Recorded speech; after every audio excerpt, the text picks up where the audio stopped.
आइए मेरे दोस्तों, आपका स्वागत है श्रीमद् भगवत गीता पाठ में। सबके मंगल की कामना करते हुए शुरू करते हैं, ईश्वर का नाम लेते हैं। ओम शंकरम शंकराचार्यम केशवम बादरायणम सूत्र भाष्यकृतो वंदे भगवन्तौ पुनः पुनः। ईश्वरो गुरुरात्मेति मूर्ति भेद विभागिने व्योमवत् व्याप्त देहाय दक्षिणामूर्तये नमः। ओम शांति शांति शांति।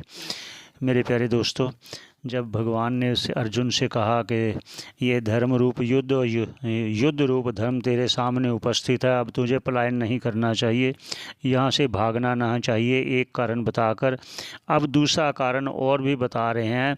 क्या कारण बता रहे हैं कि युद्ध तुझे करना चाहिए, क्यों करना चाहिए, उसका दूसरा कारण कहते हैं। आइए पहले उच्चारण करते हैं। ये 32 नंबर श्लोक है। यदृच्छया चौपपन्नम स्वर्गद्वारमपावृतं सुखिनः क्षत्रियः पार्थ लभन्ते युद्धमीदृशम्। भगवान जय ने कहा कि ये दूसरा कारण है, हे अर्जुन, तुझे युद्ध तो करना ही पड़ेगा। दूसरा कारण बताते हुए आगे क्या कहते हैं भाष्यकार, उस पर चलते हैं। कहते हैं यदृच्छया, बिना इच्छा के, च उपपन्नम, जो तेरे सामने उपस्थित हुआ, कि हे पांडवों, के हे अर्जुन, तुम पांडवों की इच्छा नहीं थी युद्ध करने की, ये तो कौरवों ने आपके ऊपर युद्ध थोप दिया है, इसलिए तेरी इच्छा के बिना तेरे समक्ष खड़ा हुआ है युद्ध। फिर क्या है? स्वर्ग द्वारम अपावृतम, ये स्वर्ग का द्वार है, स्वर्ग का द्वार है कि अर्थात कि अगर तुम युद्ध जीत गए तो आप ये राज्य का सुख भोगोगे, वो भी स्वर्ग के समान है।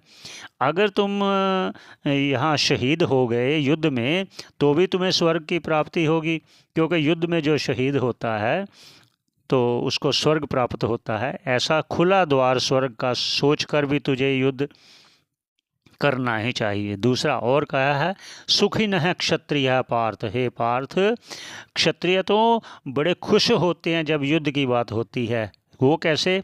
जब उन कौरवों को पता चल गया, युद्ध दुर्योधन को और कर्ण को पता चला कि अब युद्ध निश्चित है, तो वो दोनों इतने हर्षित हुए कि अब वो, क्योंकि वो इन पांडवों को मारना चाहते थे, इस खुशी से वो उछल पड़े, देखो अब युद्ध हम करेंगे। ऐसी खुशी की प्राप्त करते हो, तुम्हें खुशी नहीं हुई? तुम्हारे सामने तो उपस्थित है। ऐसे हे पार्थ, तुम युद्ध के लिए तैयार हो। लभन्ते युद्धमीदृशम, इस प्रकार का युद्ध को सामने देखकर, लाभ को प्राप्त होकर कौन खुश नहीं होगा? क्षत्रिय जो है। ऐसी बात कहते हुए भगवान आगे कहते, मैं तुझे और भी कहता हूँ कि इस युद्ध का और भी एक कारण है, उसको आगे आप श्रवण करेंगे। आपका ये श्रवण करने का धन्यवाद, बहुत बहुत धन्यवाद, शुक्रिया, मेहरबानी आपकी।